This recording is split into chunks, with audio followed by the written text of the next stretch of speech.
पहला है, प्रत्येक साधक को ब्रह्म मुहूर्त में उठना चाहिए। ये जो लोग 9 बजे तक सोने का नियम लिए हुए हैं, हमारी तो ऐसी भावना है कि उनको कभी भी भगवत प्राप्ति नहीं हो सकती, क्योंकि 9 बजे तक सो रहे हो, ब्रह्म मुहूर्त से लेकर के 9 बजे तक भगवान सूर्य उदय हो रहे हैं, आप सैया पे सो रहे हो, तमोगुण वृत्ति बढ़ रही है, प्रमाद बढ़ रहा है, तुमसे भजन बनने वाला है, ऐसा हो ही नहीं सकता। कैसे भगवत प्राप्ति होगी? अरे भगवत प्राप्ति वाले को कभी ब्रह्म मुहूर्त में नींद आ सकती, असंभव बात है। यदि वो रात्रि भर बैठकर भजन किया है तो भी ब्रह्म मुहूर्त में नहीं सोएगा, फिर बाद में सो लेगा। ऐसे कितने साधक हैं जो रात्रि में भजन करते हैं। 1-2 बजे तक नाना प्रकार की विलासिता में समय काटिए और सुबह 10 बजे तक सोइए और अपने आप को साधक माने, असंभव बात। भगवत प्राप्ति असंभव। सूर्य उदय होते होते उठ जाना चाहिए। सूर्य उदय हो रहे हैं आप सैया में, वैसा कभी नहीं होना चाहिए।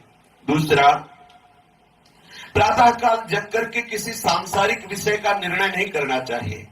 अशांत है, उसी समय हम चिंतन व्यापार या नाना प्रकार की बातों का कर रहे हैं, उस समय केवल भगवत चिंतन में तन्मयता करने की चेष्टा करनी चाहिए।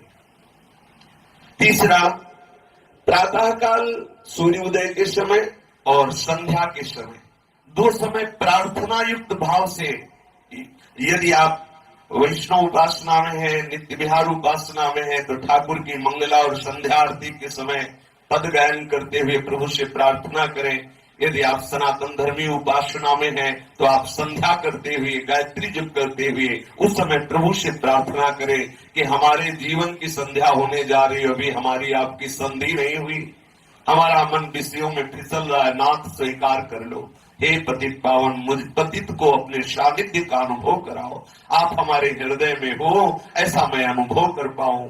आपका ही सारा विलास, आप सारे जगत का स्वरूप हो, ऐसा मुझे अनुभव करा दो। प्रार्थना करनी चाहिए।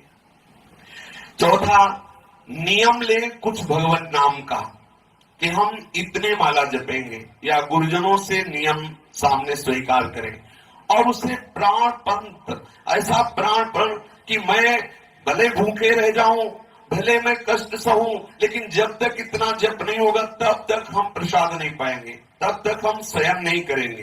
प्राणपण से उसका निर्वाह करें।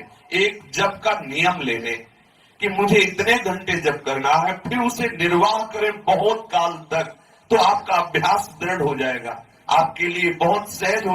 नियम में बहुत बड़ी ताकत है। जो नियम से नहीं जपते हैं तो आज 50 माला जपाओ, फिर 5 दिन बिल्कुल नहीं जपा, ठीक नहीं है ऐसा। आप एक छोटा नियम ले, लेकिन उसको प्राणपण से निर्वाह करें।